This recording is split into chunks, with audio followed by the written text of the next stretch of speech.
Κύριε Αρχιφύλακα, σας έφερα τον κρατούμενο που μου ζητήσατε. Κάτσε προσοχή σου, ηλίκη!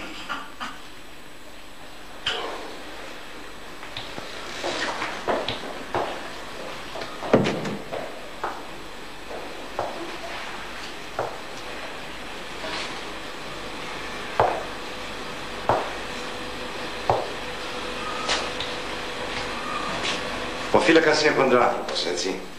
Μάλιστα, κύριε. Εδώ μέσα είναι κόλαση. Και μια ευγενική ψυχή δεν μπορεί να τα αντέξει. Έτσι δεν είναι? Έτσι είναι, κύριε. Σ' αρέσει η ποίηση? Όχι, κύριε, μου τη πάει. Κι όμως θα έπρεπε. Είσαι ευγενικό παιδί. Το κατάλαβα από την πρώτη μέρα που ήρθες εδώ μέσα. Έτσι ξαφνικά μου ήρθαν στο νου μερικοί στίχοι από κάποιο ποίημα.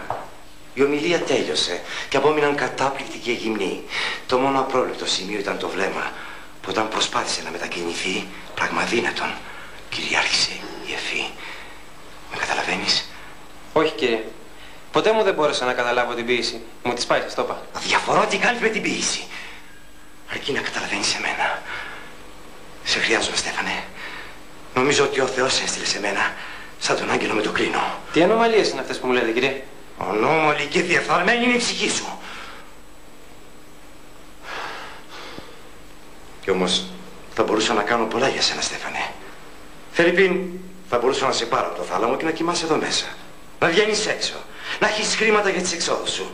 Να μην σε ταλαιπωρούν οι φύλακες. Τι λες για όλα αυτά? Μπορώ να φύγω? Θέλεις να με ταπεινώσεις πάντα από κάθαρμα? Θα σε συντρίψω, με ακούς? Θα σε συντρίψω γιατί σε χρειάζομαι. Γιατί μ' αρέσεις.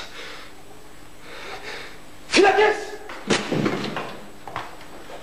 Διατάξτε. Αυτός ο αλήτης με προσέβαλε. Πώς μπόρεσες και προσέβαλες τον Αρχιφύλακα, ρε? Ποιος θα το έκανε, μωρέ? Αυτός μου ρίχτηκε. Γρήγορα στην